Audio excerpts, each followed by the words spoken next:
প্রিয় শিক্ষার্থীরা, এখন আমরা পঞ্চম শ্রেণীর পৃষ্ঠা 26-এর 2 নম্বর অঙ্কটা সমাধান করব।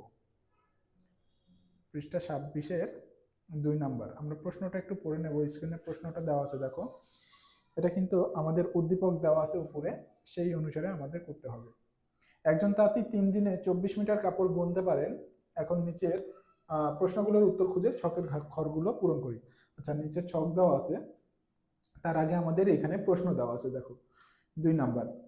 1 নম্বর প্রশ্নটা কিন্তু আমরা আগের ক্লাসে সমাধান করছি। 2 নম্বরে দেওয়া আছে 32 দিনে 256 মিটার কাপড় বুনলে এর অর্ধেক সময়ে কত মিটার কাপড় বুনতে পারবে। 32 দিনে 256 মিটার কাপড় বুনতে পারলে, এখানে কিন্তু আবার প্রশ্নের মধ্যে আলাদাভাবে দিনের সংখ্যা উল্লেখ করে দিছে। এইখানে উদ্দীপকের সাথে কিন্তু মিল নেই। আমাদের এখানে বলছে 32 দিনে 256 মিটার কাপড় বুনলে এর অর্ধেক সময়ে কত মিটার কাপড় বুনতে পারবে। তাহলে আমরা জানি যে এই জাতীয় অঙ্ক আমাদের কিভাবে করা লাগবে। 32 দিনে কাপড় কতটুকু বুনতে পারে এটা দেওয়া আছে। এইখান থেকে আমরা একদিনে কতটুকু কাপড় বুনতে পারে এটা বের করব। এরপরে এর অর্ধেক দিনে, অর্থাৎ 32 দিনের অর্ধেক দিনে কতটুকু কাপড় বুনতে পারে আমরা এটা বের করব।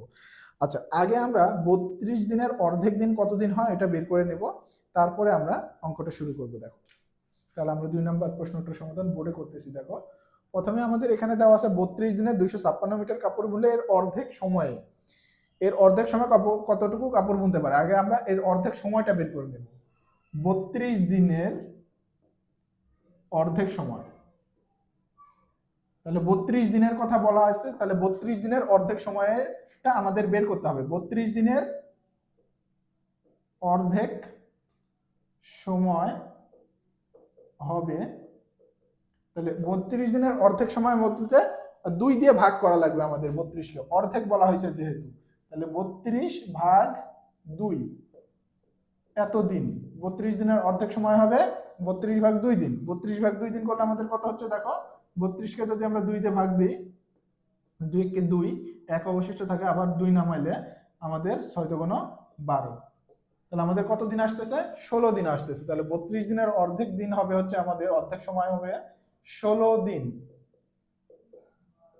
তাহলে আমাদের ফলাফলটা বের করতে হবে 16 দিনে কতটুকু কাপড় বুনতে পারবে। আচ্ছা, এখন 16 দিনেরটা আমরা বের করব। তার জন্য আগে আমাদের একদিনে কতটুকু কাপড় বুনতে পারে এটা বের করে নিতে হবে। একদিনে কতটুকু কাপড় বুনতে পারে এটা কিন্তু আমরা বের করতে পারবো 32 দিনে যে আমাদের দেওয়া আছে এইখান থেকে। তাহলে আমরা লিখবো যে 32 দিনে কাপড় বুনতে পারে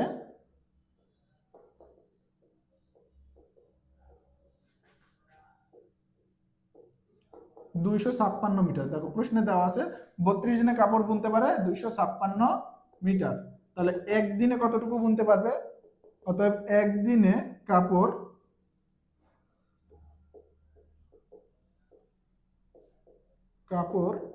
বুনতে পারে, একদিনে অবশ্যই কম বুনতে পারবে। 32 দিনে 256 মিটার বুনে, তাহলে একদিনে কাপড় কম বুনতে পারবে। আর কম বুনতে পারলে আমাদের ভাগ হবে। আমরা একদিনেরটা কিভাবে বের করব, মোট কতটুকু কাপড় বুনতে পারে এবং মোট কত দিনে পারে এটা দিয়ে ভাগ দিলে আমরা একদিনেরটা বের করতে পারবো। মোট বুনতে পারে 256 মিটার এবং বুনতে পারে হচ্ছে 32 দিনে, তাহলে 32 দিন দিয়ে ভাগ দিব। তাহলে 32 দিয়ে ভাগ দিলে আমরা পাবো একদিনে কতটুকু কাপড় বুনতে পারে। তাহলে আমরা 256কে 32 দিয়ে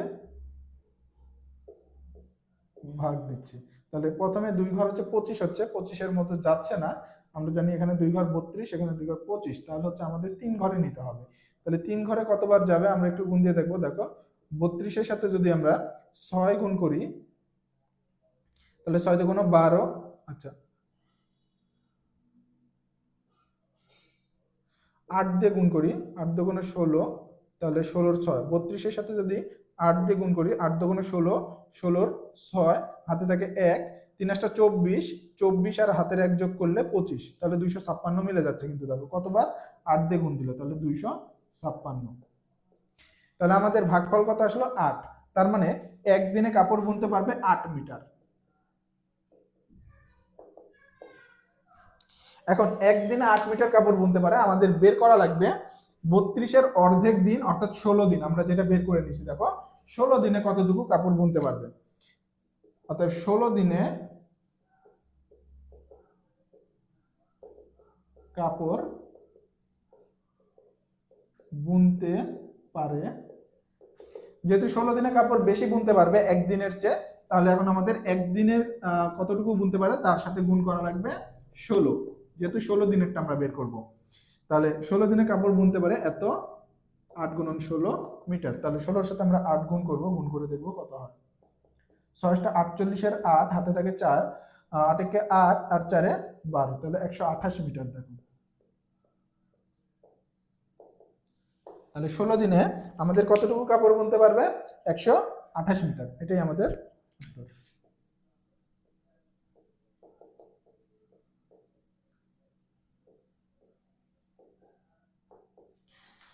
আশা করি তোমরা অঙ্কটা বুঝতে পারছো। তোমরা অঙ্কটা একটু নোট করে রাখবে, পরবর্তীতে যখন তোমরা নিজেরা প্র্যাকটিস করবে না দেখে, তখন যদি কোথাও আটকে যাও বা প্রবলেম হয়, তাহলে এই নোট করা থাকলে নোট করে অঙ্কটা দেখে তোমরা বুঝে নিয়ে সহজেই আবার সমাধান করতে পারবে।